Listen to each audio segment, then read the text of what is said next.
सामान्य अध्ययन MCQs हिंदी पाठ 59। पहला प्रश्न, एक रॉलेट सत्याग्रह के संदर्भ में निम्नलिखित में से कौन सा से कथन सही है? एक रॉलेट अधिनियम सेडिशन कमेटी की सिफारिश पर आधारित था। 2 रॉलेट सत्याग्रह में गांधीजी ने होम रूल लीग का उपयोग करने का प्रयास किया। 3 साइमन कमीशन के आगमन के विरुद्ध हुए प्रदर्शन रॉलेट सत्याग्रह के साथ साथ हुए। नीचे दिए गए कूट का प्रयोग कर सही उत्तर चुनिए। ए. केवल एक, बी. केवल 1 और 2, सी. केवल 2 और 3, डी. 1, 2 और 3। इस प्रश्न का उत्तर है बी। अगला प्रश्न, 2 निम्नलिखित में से किनका इबोला विषाणु के प्रकोप के लिए हाल ही में समाचारों में बार बार उल्लेख हुआ? ए. सीरिया और जॉर्डन, बी. गिनी, सिएरा लियोन और लाइबेरिया, सी. फिलीपींस और Papua New Guinea, D. Jamaica, Haiti और सुरिनाम। इस प्रश्न का उत्तर है बी।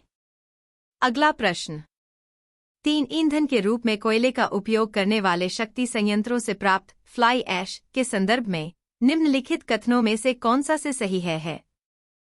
एक फ्लाई ऐश का उपयोग भवन निर्माण के लिए ईंटों के उत्पादन में किया जा सकता है।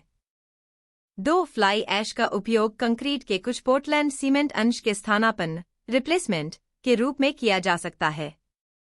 3 फ्लाई ऐश केवल सिलिकॉन डाइऑक्साइड तथा कैल्शियम ऑक्साइड से बना होता है और इसमें कोई विषाक्त टॉक्सिक तत्व नहीं होते। ए. 1 और 2, बी. केवल 2, सी. 1 और 3, डी. केवल 3। इस प्रश्न का उत्तर है ए। अगला प्रश्न, 4 भारत में पाए जाने वाले स्तनधारी ड्यूगोंग के संदर्भ में निम्नलिखित कथनों में से कौन सा से सही है? 1. यह एक शाकाहारी समुद्री जानवर है। 2. यह भारत के पूरे समुद्र तट के साथ साथ पाया जाता है। 3. इसे वन्यजीव संरक्षण अधिनियम 1972 की अनुसूची I के अधीन विधिक संरक्षण दिया गया है।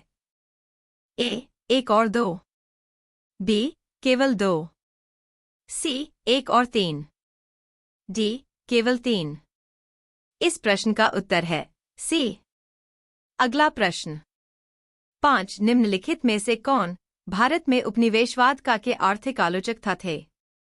1. दादा भाई नौरोजी, 2. जी. सुब्रमण्यम अय्यर, 3. यारसी दत्त। नीचे दिए गए कूट का प्रयोग कर सही उत्तर चुनिए। ए. केवल 1, बी. केवल 1 और 2, सी. केवल 2 और 3, डी. 1, 2 और 3। इस प्रश्न का उत्तर है डी। अगला प्रश्न, 6 विश्व आर्थिक संभावना ग्लोबल इकोनॉमिक प्रोस्पेक्ट्स रिपोर्ट आवधिक रूप से निम्नलिखित में से कौन जारी करता है? ए. एशिया विकास बैंक, बी. यूरोप पुनर्निर्माण और bank European bank for reconstruction and development, C. US federal reserve bank, D. विश्व बैंक। इस प्रश्न का उत्तर है डी। अगला प्रश्न, 7 जब भारतीय रिजर्व बैंक सांविधिक नकदी अनुपात स्टैट्यूटरी लिक्विडिटी रेशियो को 50 आधार अंक बेसिस पॉइंट कम कर देता है तो निम्नलिखित में से क्या होने की संभावना होती है? ए. भारत की जीडीपी विकास दर प्रबलता से बढ़ेगी, बी. विदेशी संस्थागत निवेशक हमारे देश में और अधिक पूंजी लाएंगे, सी. अनुसूचित वाणिज्यिक बैंक अपने उधार देने की दर को घटा सकते हैं, डी. इससे बैंकिंग व्यवस्था की नकदी में प्रबलता से कमी आ सकती है। इस प्रश्न का उत्तर है सी। अगला प्रश्न, 8 स्वास्थ्य क्षेत्र में नैनोटेक्नोलॉजी के उपयोग के संदर्भ में निम्नलिखित कथनों में से कौन सा से सही है? 1. नैनोटेक्नोलॉजी के द्वारा लक्ष्ययुक्त औषधि प्रदान करना टारगेटेड ड्रग डिलीवरी संभव कर दिया गया है। 2. नैनोटेक्नोलॉजी जीन उपचार जीन थेरेपी में एक बड़ा योगदान दे सकती है। ए. केवल 1, बी. केवल 2, सी. 1 और 2 दोनों, डी. न तो 1 और नहीं 2। इस प्रश्न का उत्तर है सी। अगला प्रश्न। उत्तर सी। 9 भारत में कृषि उत्पादों के बाजार को किसके अधीन विनियमित किया जाता है? ए।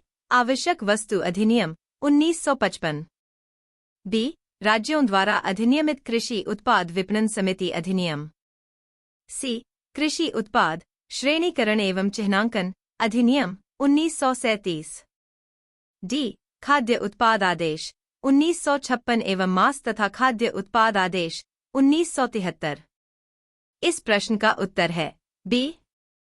अगला प्रश्न। 10 निम्नलिखित में से कौन सा एक भारत का राष्ट्रीय जलीय प्राणी है? ए।